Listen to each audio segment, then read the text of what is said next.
나누실 하나님 말씀은 요한일서 3장 13절에서 24절까지의 말씀, 저와 여러분이 교독하시죠. 형제들아, 세상이 너희를 미워해도 이상히 여기지 말라.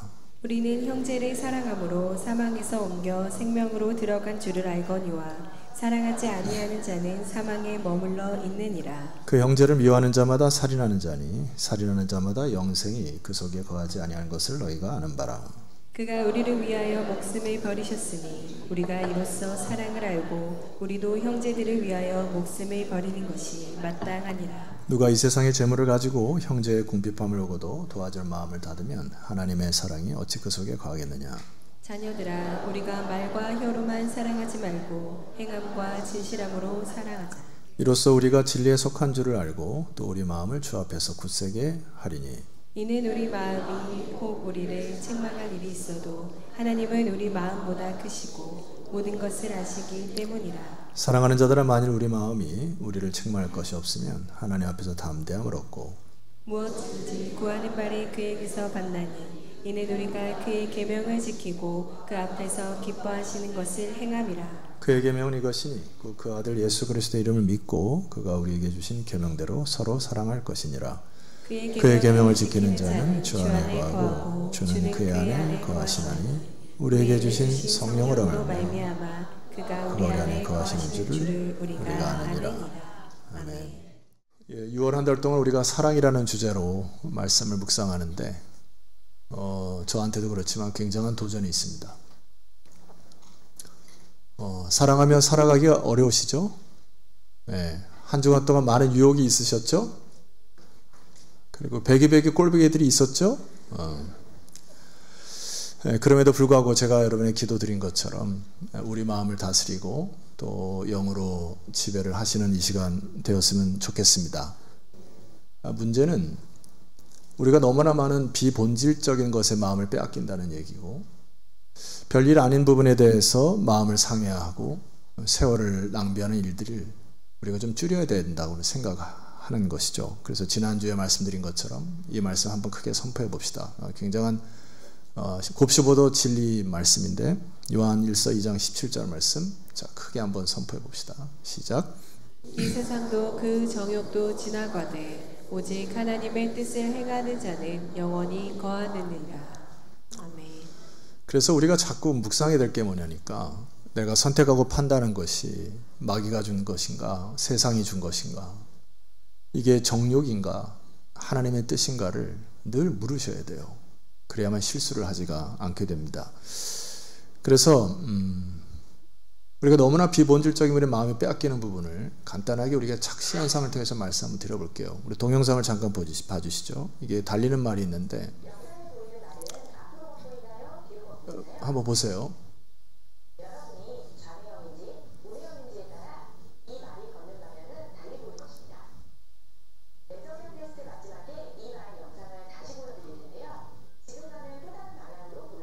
예, 자 그만 달립시다. 예. 말이 지금 뒤로 달리는 것처럼 보이시는 분 손을 들어주세요. 예. 그다음에 앞으로 달리시는다고 생각하시는 분.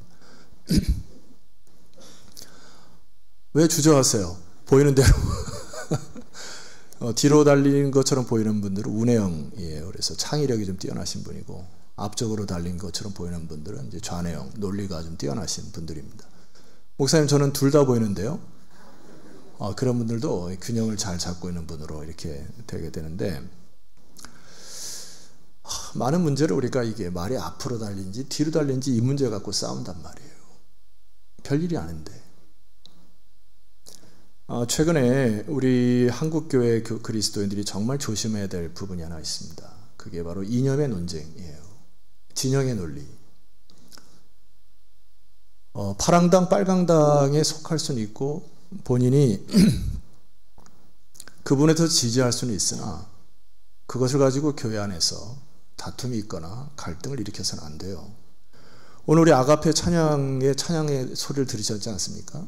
먼저 그 나라와 그의 의를 구하라. 그리하면 이 모든 것을 너에게 더하신다 말씀하셨어요. 그러니까 제가 정치에 관심을 갖지 말라고 말씀드리는 게 아니고, 정치에 관심을 가지시되 먼저 그의 나라와 그의 의를 구하는 우선순위를 회복하라는 말씀이에요. 그래서 하나님의 나라를 보고 이 세상의 정부를 보셔야 되는 거고요. 하나님의 나라를 보고 먼저 보고 그 각도로 이 세상의 좌파 우파를 보셔야 되는 거죠.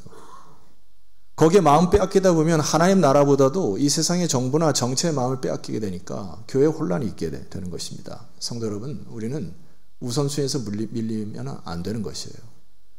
저를 볼 때 이렇게 보면 좌파처럼 보이고 이렇게 보면 우파처럼 보이지 않아요? 저는 양파를 사랑하는 사람들이고 결과적으로 우리가 교회에 모이는 이유가 뭡니까? 하나님의 영광을 위해서 모인 자들이에요. 이 정체성을 혼동하시면 안 됩니다. 근데 또 하나, 우리는 지금 영적 전투 중에 있다는 사실을 기억하셔야 돼요. 아마 6월 한 달 동안 사탄이 집요하게 여러분들을 유혹할 겁니다. 사랑하지 못하도록, 미워하도록. 그리고 마음속에 있는 이 감정들이 해결 안 되도록 계속 자극할 거예요. 제가 볼 때는. 왜냐하면 우리는 전투 중이니까. 휴전 중이 아니라고요. 우리는 사단이 여러분들을 늘 넘어뜨리려고 335 모여가지고 여러분들을 유혹하고 예배 때에도 막 유혹하고 막 조름막이 막 던져버리고 폭탄 터뜨려가지고 우리 크로스 한번 합시다. 서로 전투자로서 네. 옆지체 이렇게 크로스 같이 싸우자고 이렇게 서로 싸우는 게 아니라 같이 싸우자고 같이.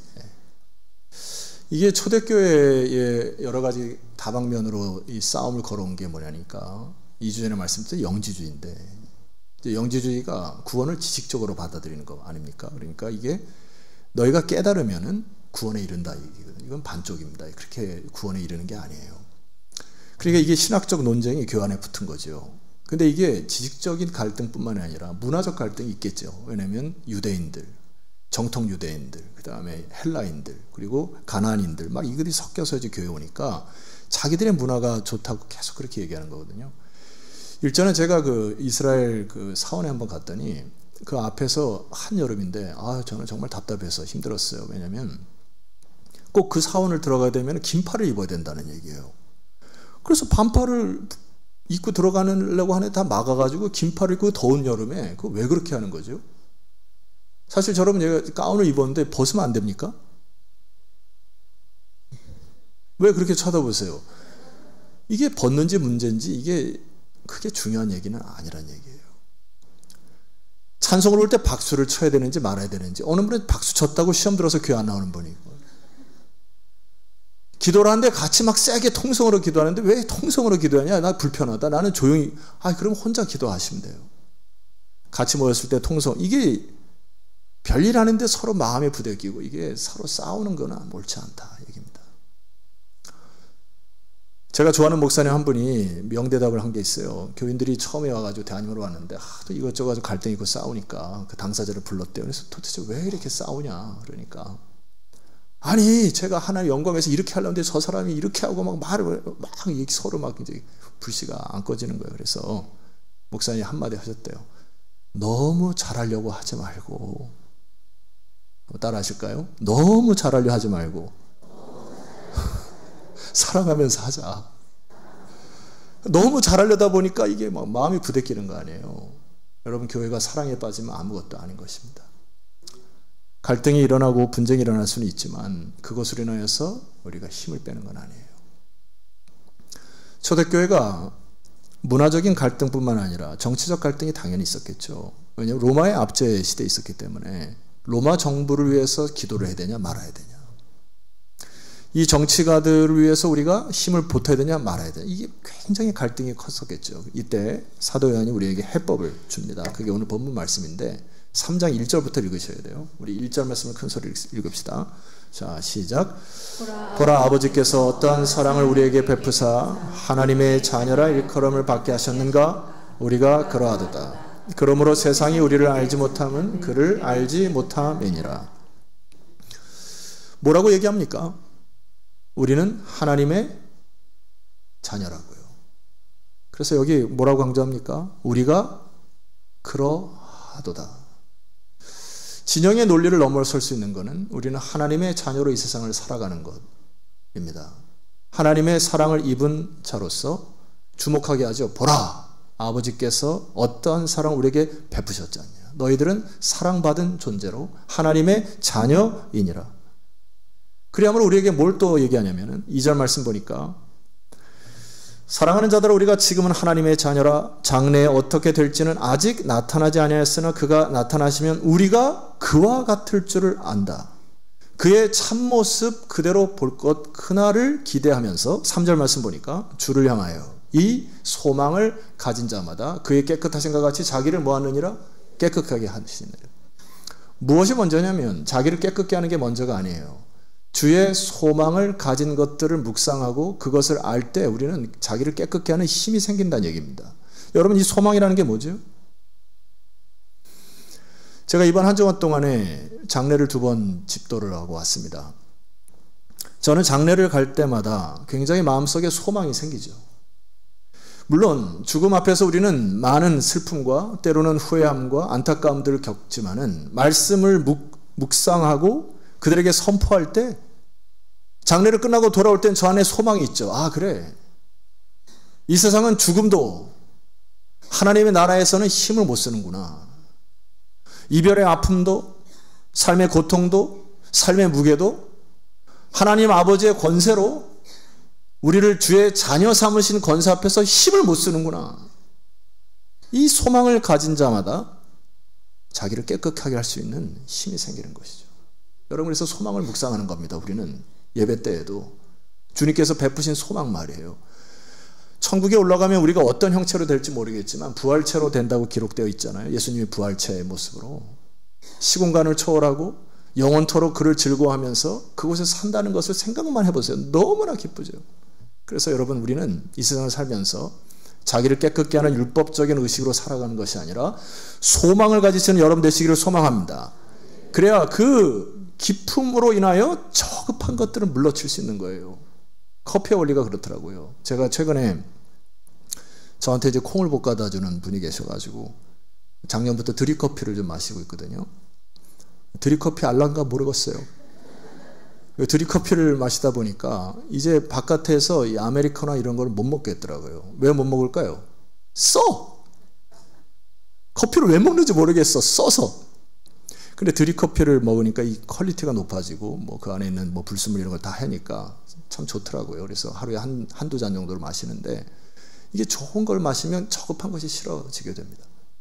여러분 요즘 우리 아이들이 쓰는 단어 중에 상남자, 하남자 이런 단어를 자주 쓰더라고요. 그래서 저보고 아빠 상남자야? 그래서 나 상남자지 그랬더니 그러면 상남자는 짐을 들어줘야 된대. 그래서 자기 짐을 맡기면 내가 받으면서 그래 이게 무슨 홀린 것 같아요. 그래서 짐을 그래 나 상남자지 하는데 짐을 졌는데 기뻐.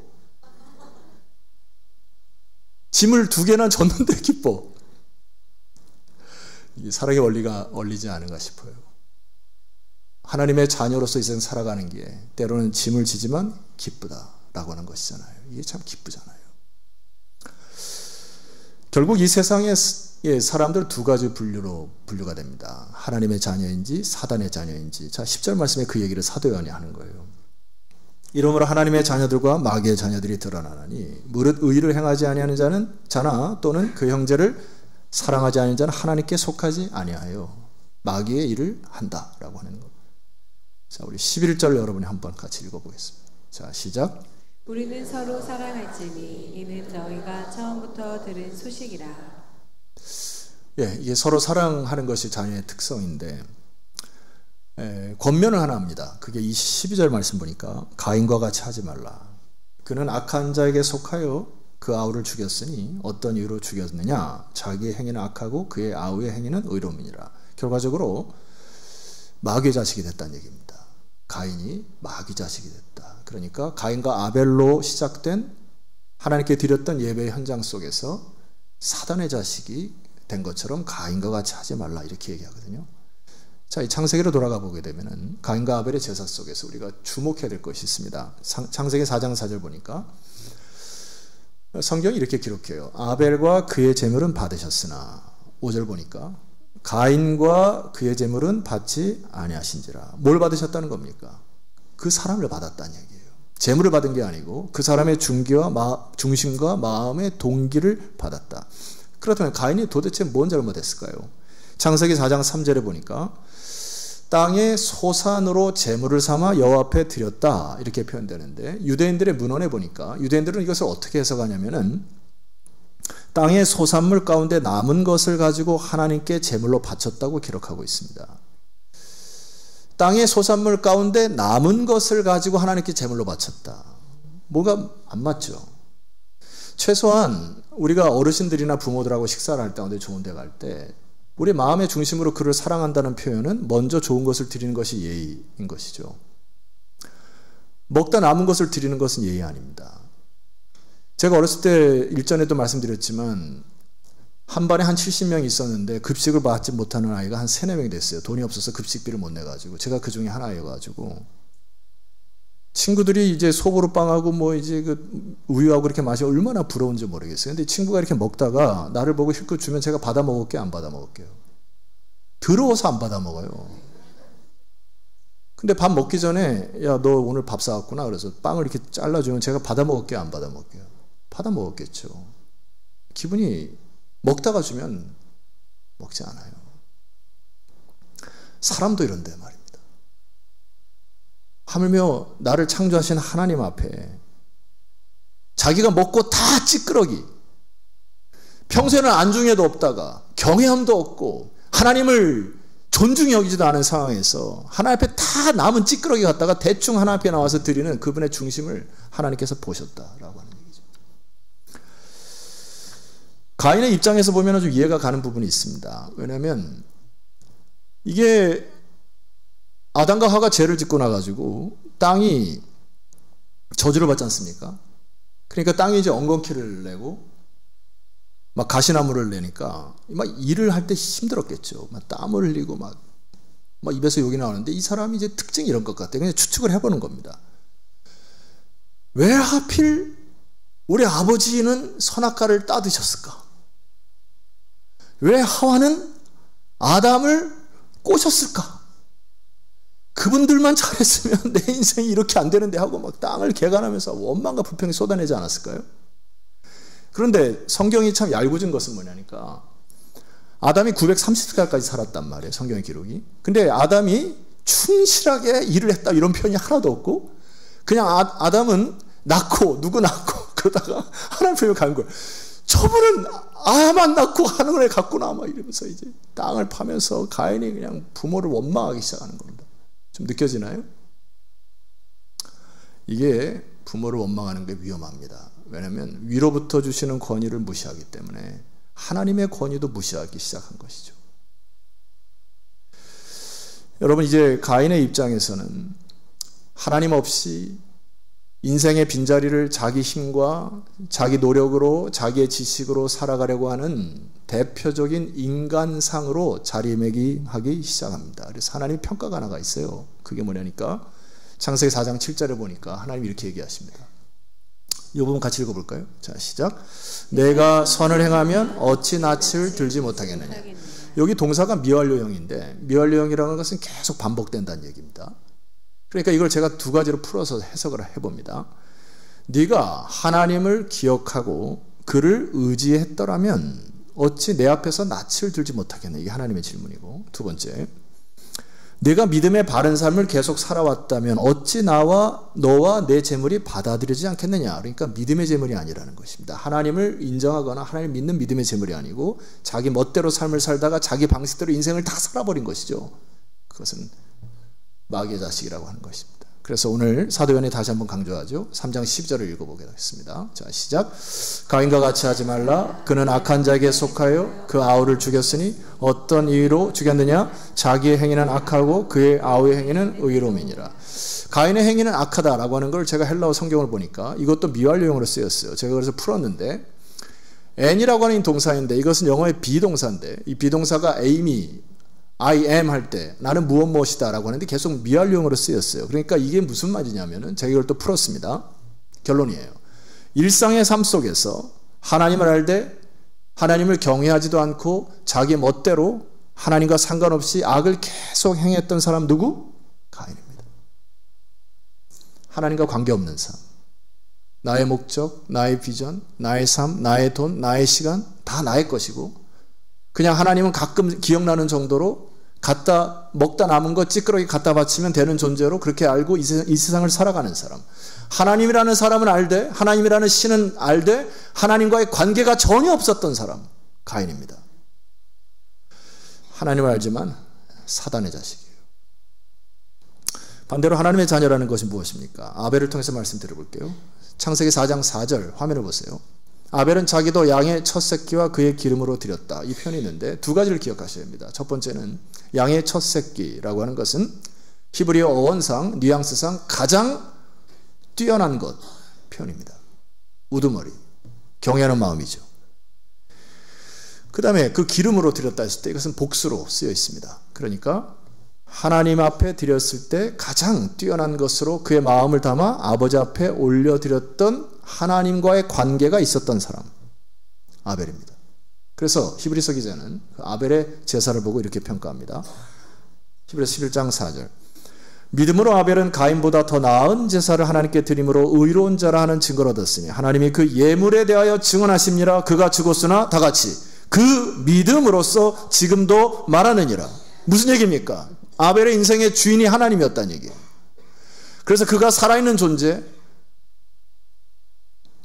그때 당시에 동물이라고 하는 것은 제사로 쓰지도 않았어요. 먹지도 않았습니다. 그러니까 그냥 동물을 키우면서 살았던 그 아벨이 하나님께 드리고자 하는 그 경외하는 마음, 그 중심을 하나님께서 보신 것이죠. 결론적으로 아벨의 인생은 나를 지으신 하나님의 뜻이 있음을 바라보고 하루하루 주어진 환경과 관계에 감사하며 그분을 하루하루 주어진 믿음에 따라 신앙의 발자취로 살아갔던 사람, 그 사람을 아벨, 믿음의 자손, 하나님의 자녀라 합니다. 이것이 큰 차이예요. 신앙이라는 게 뭡니까? 제가 가끔 샬롬부 어르신들과 예배를 드리거나 하면 제가 즐겨 부르는 찬송이 있어요. 그게 300장인데 청년들이 이 찬양 부르면 은혜가 안 되는데 어르신들이 함께 부르면 은혜가 됩니다. 왜냐하면 처음부터 꺾고 들어가거든요. 지금까지 벌써 은혜가 돼. 이게 지금까지 이 삶의 굴곡과 이게 다 담겨 있잖아. 다 담겨 있어. 뭐라고 얘기하는 거예요, 신앙인들이? 지금까지 수많은 어려움과 삶의 굴곡에 살아왔는데 이게 하나님의 표현도 못하겠네. 주의 크신 은혜라. 이게 점점 뽕짝으로 나가도 은혜가 된다는 얘기예요. 이게. 여러분, 그게 하나님의 사람 아닙니까? 아벨의 믿음이 뭐예요? 일상의 영성. 내가 살아있는 존재 속에서 하나님을 경외하고 수많은 어려움이 있지만 감사하고 기뻐하고 수많은 관계 속에서 주어진 관계를 감사하는 삶, 현실의 뿌리박은 영성, 아벨의 자손들, 여러분이 그 자손이 되시기를 주의 이름으로 축원합니다. 그래서 여러분, 오늘 사도 요한이 본문의 말씀 속에서 우리에게 이렇게 권면해요. 제가 이제 여러분 몇 가지만 권면하고 설교 마치겠습니다. 자, 13절 말씀 보세요. 큰 소리로 읽습니다. 자, 시작. 형제들아, 세상이 너희를 미워하여도 이상히 여기지 말라. 여러분, 이상히 여기는 받으신 분 계세요? 따라합시다. 정상.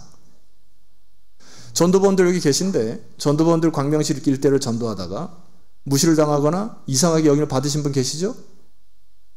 따라합시다. 정상. 정상이에요. 왜 그렇습니까? 어제 퀴어 축제가 있었고 거기 반대 집회로 거룩한 방파제 모임이 있었습니다. 그 사람들이 기독교는 해서 손가락질하고 욕을 해야 되죠. 우리 이상영 장로님 기도하신 대로 현장에 나간 사람들은 굉장히 힘들었을 것입니다. 형제들은 세상이 너희를 미워해도 이상히 여기지 말아라.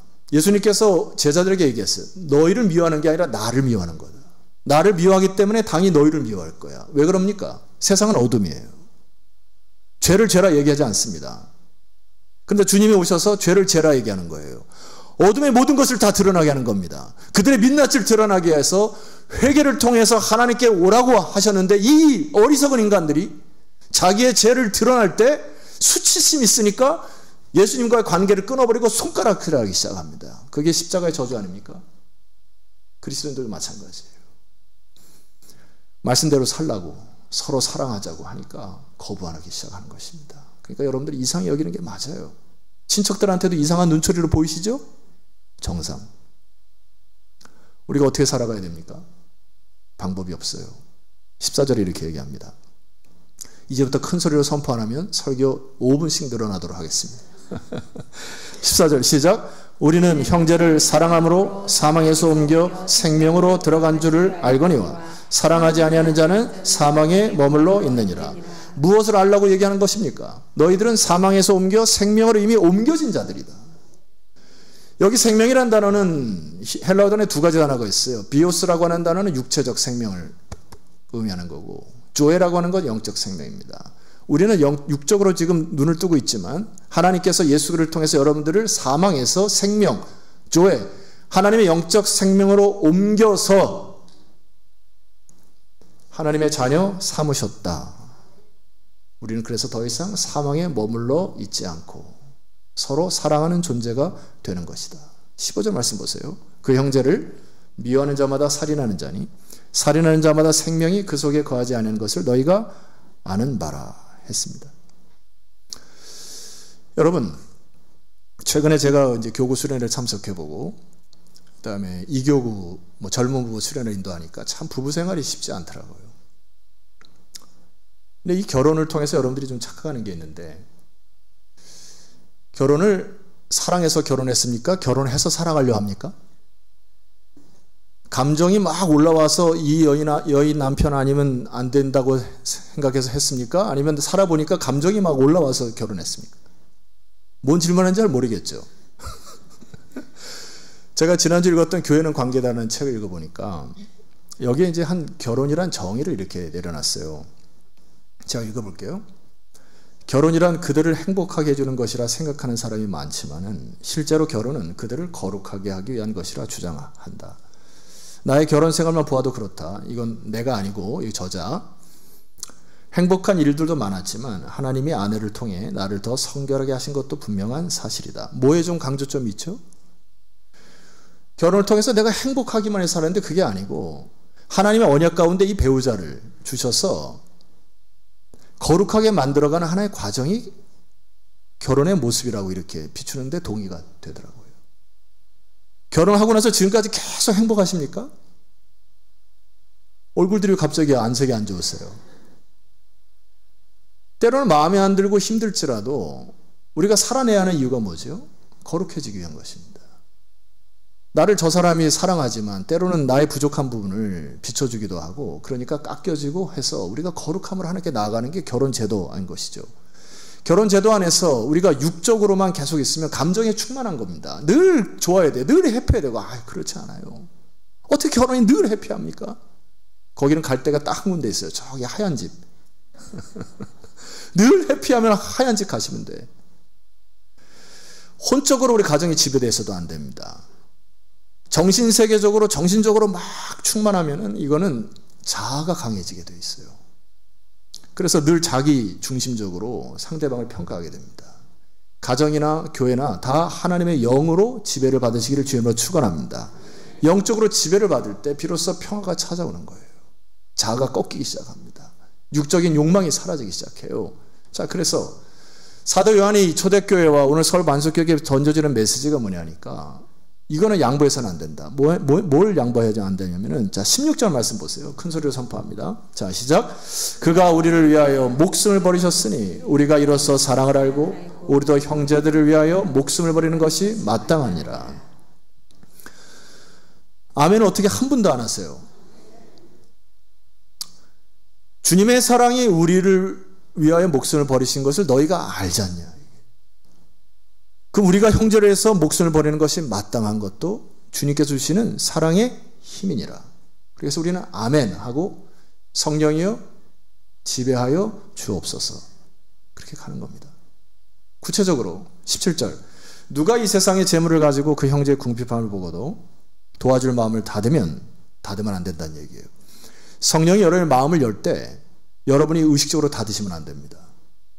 마음을 연 채로 그 성령의 순종을 하셔야 됩니다.